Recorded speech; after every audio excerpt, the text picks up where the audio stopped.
Ya, jadi sampaikan materi yang sebelumnya bahwa mata kuliah adalah mata kuliah wajib.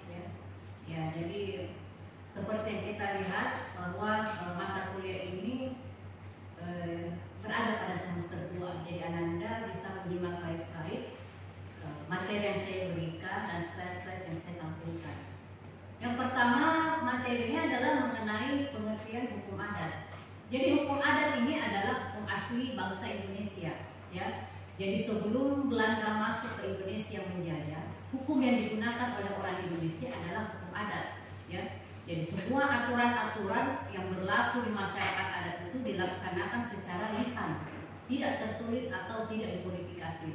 Jadi selama ada masyarakat di Indonesia, namanya nenek moyang mulai pertama sampai masuk Belanda menjajah Indonesia, hukum yang digunakan adalah hukum adat. Nah, Belanda masuk ke Indonesia itu karena persoalan VOC atau rempah, ya. Jadi karena Indonesia ini kaya akan sumber daya alam, maka kita dilirik pertama kali adalah rempahnya, merica, bumbu-bumbu dapur segala macam. Itu yang menjadi daya tarik dari luar. Masuklah Belanda ke Indonesia, kemudian menjajah Indonesia melalui jalur VOC-nya Kamar Dagang atau Verenigde Oost Company, yang dikenal itu perusahaan dagang. Akhirnya menjajah Indonesia dan meninggalkan aturan-aturan Belanda karena waktu itu kan Belanda menguasai. Itulah yang kita pakai sekarang. Makanya dalam kitab-kitab undang hukum pidana atau perdata itu ada bahasa Belandanya. Kenapa bisa? Ini kan yang menjadi pertanyaan. Kalau kita hukum perdata berjilid-jilid, kenapa bisa bahasa Belanda? Bukan bahasa Inggris, bukan bahasa Jerman. Nah, kemudian ada dalam hukum pidana Wetboek van Strafrecht. Kemudian ada kitab hukum dagang KUHD atau Wetboek van Koophandel. Berarti ini adalah aturan dari Belanda yang diadopsi oleh orang Indonesia. Makanya di Indonesia itu ada beberapa aturan yang berlaku dalam sistem kebangsaan kemasyarakatan. Nah, sistem hukum yang ada di Indonesia adalah pluralisme hukum, yaitu berlakunya beberapa sistem hukum dalam kurun waktu bersamaan. Ada hukum adat, ada hukum Islam, ada hukum positif atau hukum yang kita pakai hukum pidana seperti itu. Hukum Islam digunakan ketika kapan? Yaitu biasa ketika warisan, pembagian warisan. Beda antara warisan hukum Islam dan kalau kita membagi warisan secara hukum perdata. Beda pembagiannya. Kalau secara hukum Islam kan laki-laki lebih banyak, ya seperti itu. Nah, hukum adat ini dipakai di tanah adat. Kalau masyarakatnya tidak terlalu cenderung ke masyarakat adat, artinya dia sudah bercampur dengan modernisasi, itu lebih banyak menggunakan hukum positif. Hukum pidana artinya ketika dia mencuri, dia kena delik pencurian. Tapi kalau di Papua mencuri atau menabrak, kalau di Makassar kita menabrak, kita mengenal lalu lintas atau apa. Tapi kalau di Papua kita menabrak, apalagi yang ditabrak babi, binatang, itu yang berlaku di sana adalah hukum adat. Dihitung dengan jumlah-jumlahnya itu. Apalagi bagi betina, kadang lebih mahal biaya ganti ruginya daripada aturan-aturan yang seperti itu. Tapi tidak berlaku di Kota Makassar. Kalau di Kota Makassar kita tidak sengaja menjatuhkan ternak atau apa, ya mungkin kalau mungkin tidak sengaja atau kita jalan terus tidak apa-apa ya, seperti itu. Ya karena memang ini mempengaruhi modernisasi, ya tergantung tanah adatnya seperti apa. Jika kita berada di atas tanah adat, maka hukum yang berlaku adalah hukum adat. Pewarisan juga seperti itu, atau pengangkatan anak itu tergantung dari hukum. Jadi tergantung dari hukum adatnya, tanahnya di mana mereka berada. Nah, adapun ciri-ciri karakter masyarakat adat, yang pertama adalah tradisional, ya.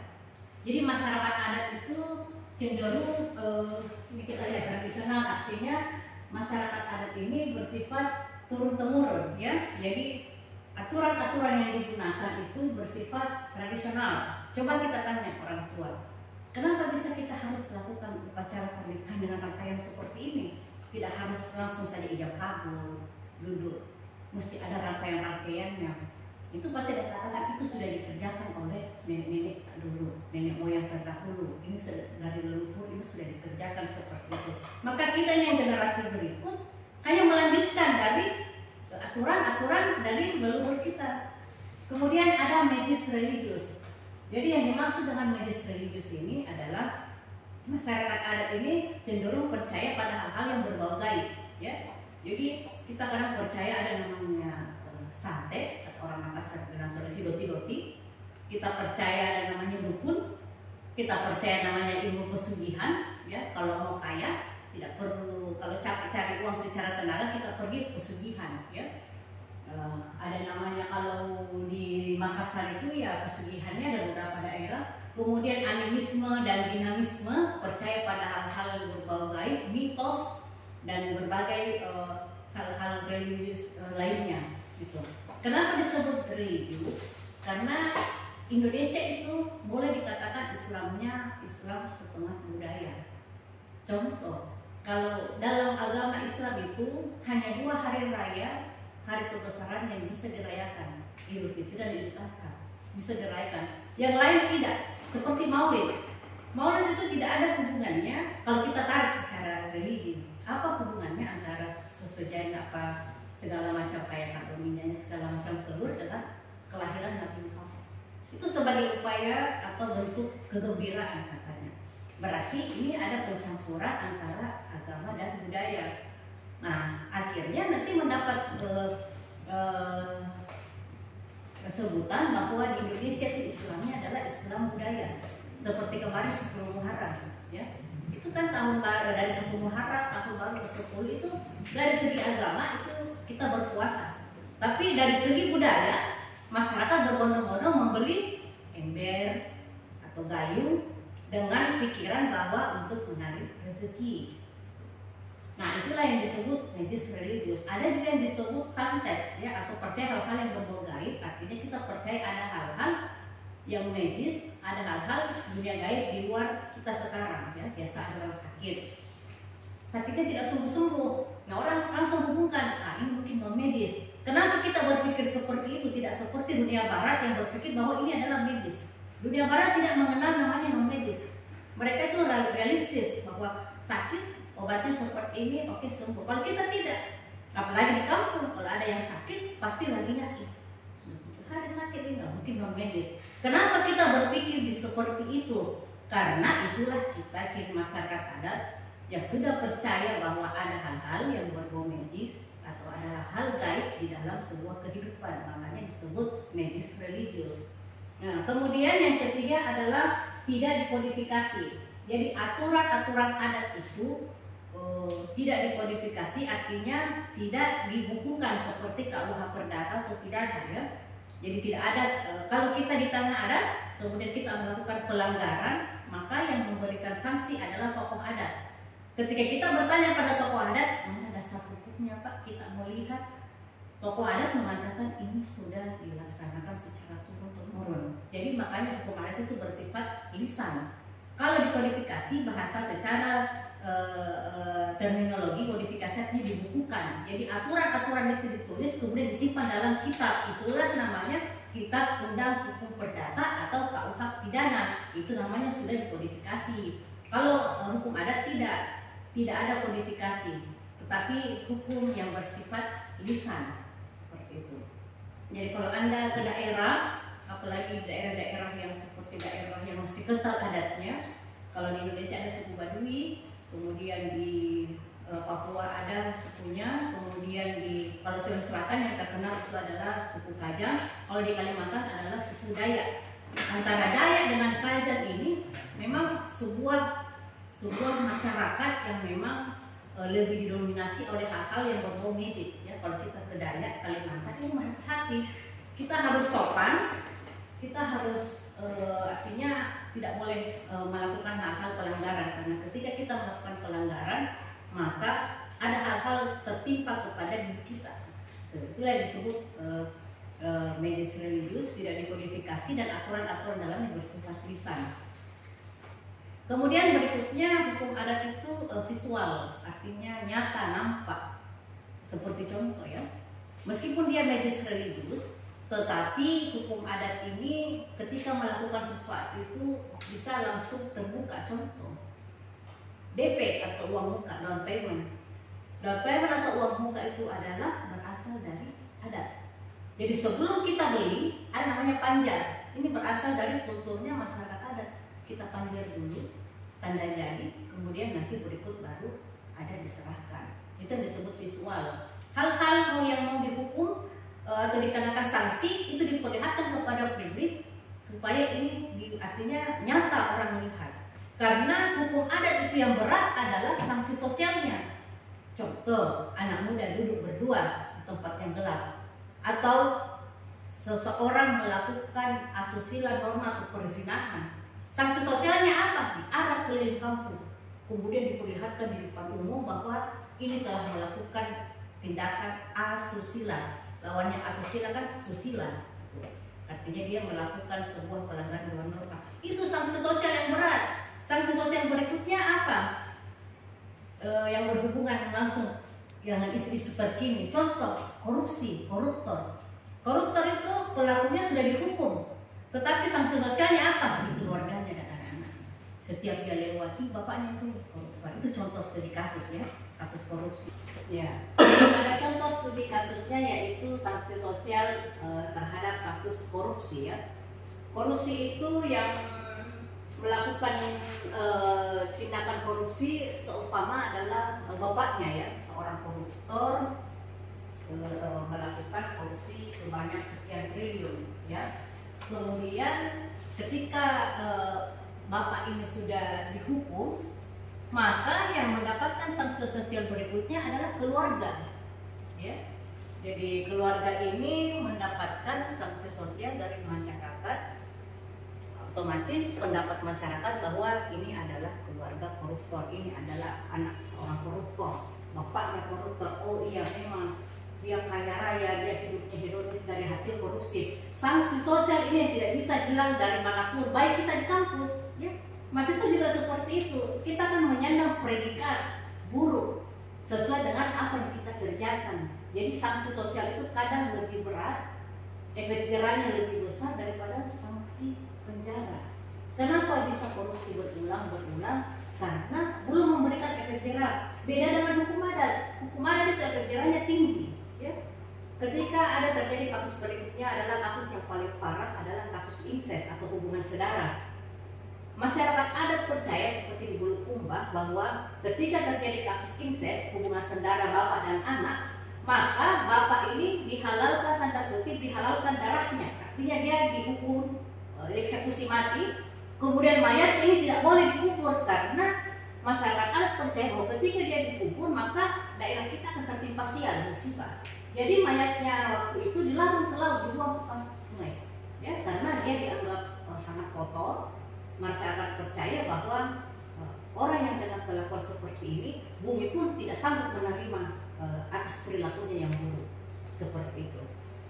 Itulah hukum adat, sanksi sosialnya berat. Jadi yang membedakan sanksi hukum adat dengan hukum positif salah satunya adalah sanksinya. Kalau hukum positif kan penjara, kurungan, apalagi koruptor itu kan penjaranya enak, ber-AC, seolah seperti kos-kosan seperti itu. Kalau sanksi sosial tidak, coba diterapkan sanksi sosialnya. Dia akan dihukum atau diarak keliling Indonesia atau diperlihatkan ke mukanya atau kalau sekarang aturannya dimiskinkan, itu di penyitaan aset yang undang korupsi yang baru itu disita atau dalam tanda kutip dimiskinkan, semua hasilnya itu diambil oleh negara. Kemudian tradisi berikutnya adalah terbuka dan sederhana, tapi masyarakat adat ini sangat welcome ya, seperti di Bali. Contoh, di Bali itu sudah bandara internasional. Makna dari kata internasional, mereka welcome terhadap dunia internasional. Tapi Bali itu masyarakat adat, hampir di mana-mana ada sesajen, ada mereka pakai baju kebaya. Di sana bahkan kalau nyepi atau ada kasus, mereka lebih percaya pada pecalang. Pecalang itu polisi adat Bali, bukan polisi kepolisian Polri. Mereka tidak butuh Polri, apalagi ormas. Ya. Ketika ormas mau masuk, pecalang bilang tidak usah, kami ada pecalang. Pecalang adalah polisi adatnya, dan itu lebih ditakuti daripada yang lain. Karena ya, dari materi yang telah saya sampaikan mengenai masyarakat adat beserta sanksinya, ini diharapkan mahasiswa ini sudah bisa menerima materi yang saya berikan. Jadi mungkin sampai di sini ada yang ingin bertanya, silahkan. Jadi bentar ya, silahkan Pak. Ada yang saya ingin tanyakan itu, bagaimana perkembangan hukum adat yang ada di Indonesia sampai saat ini? Iya, jadi hukum adat sampai saat ini masih ada karena seperti yang ada pada konstitusi kita pasal 18B bahwa negara mengakui kedaulatan hak-hak rakyat masyarakat adat selama masyarakat adat masih ada. Kalau masyarakat sudah tidak ada, negara mengambil alih tanah, ya. Jadi seumpama ada daerah A, di situ ada masyarakat adat, negara tidak ganggu. Di situ ada hak wilayah, tanah untuk dikelola bersama, negara tidak ganggu karena ada di konstitusi pasal 18B. Negara mengakui hak-hak masyarakat adat itu. Jadi kalau masyarakatnya sudah habis keturunannya, negara ambil alih, ya. Seperti. Jadi tetap ada selama diakui dalam konstitusi kita. Ya. Selanjutnya masih ada yang bertanya, silakan.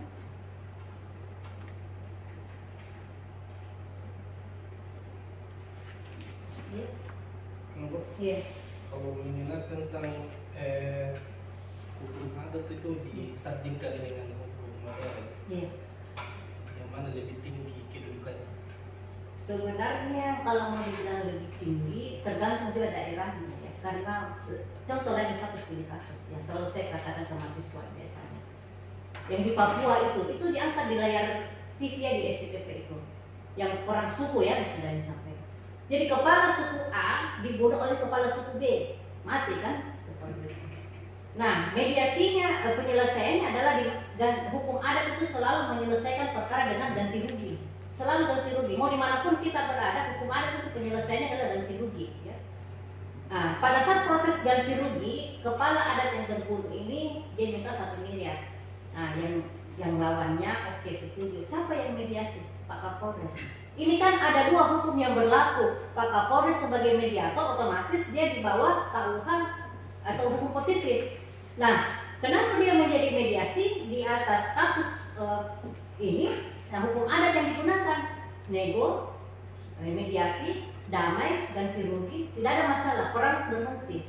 Berarti ini sama, makanya disebut pluralisme hukum. Berlakunya beberapa sistem hukum dalam kurun waktu bersamaan. Itulah tahapnya ya. Jadi ada hukum adat, ada hukum Islam, ada hukum positif, tergantung di mana dia berada. Jadi ini bersifat kondisional. Kalau di Makassar tidak. Kalau ada perang begitu langsung, karena memang kita sudah artinya sudah masyarakat modernisasi ya. Tapi kalau di daerah-daerah tidak, di Bulukumba seperti itu. Kalau ada kasus incest, kasus apa, langsung tokoh adat maju. Jangan Pak, ini di tanah adat, kita selesaikan. Seperti kasus kasus terakhir ya, kasus di Jambi, kasus anak dalang yang terbunuh.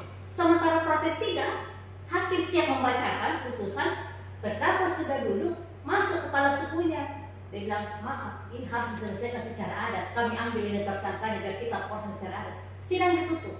Karena hakim paham bahwa ada 3 sistem hukum yang berlaku. Apalagi dia berada di tanah adat.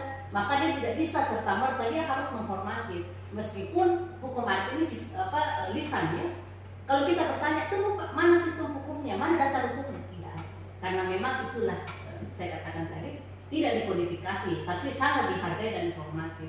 Makanya kita berhati-hati ketika kita berada di tanah adat. Nah, apalagi akan melakukan pelanggaran, jangan sampai sanksi adatnya kita tidak bisa pulang ke kampung halaman. Seperti itu. Gitu. Ya. Selanjutnya ada yang bertanya, silahkan. Iya. Terkait tanah adat Bu. Iya. Di daerah saya itu potensi tambangnya sangat luar biasa Bu. Iya. Meskipun dari ketua adat turun tanah, tapi dari negara tetap melakukan pertambangan Bu. Iya.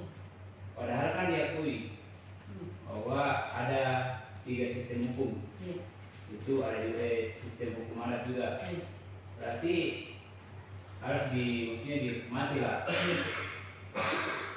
Karena dampak lingkungan itu di sana sangat besar. Iya, betul. Karena di sana juga kan ada hasil laut. Iya. Jadi yang saya lihat di daerah saya itu bukan dalam hal negara tidak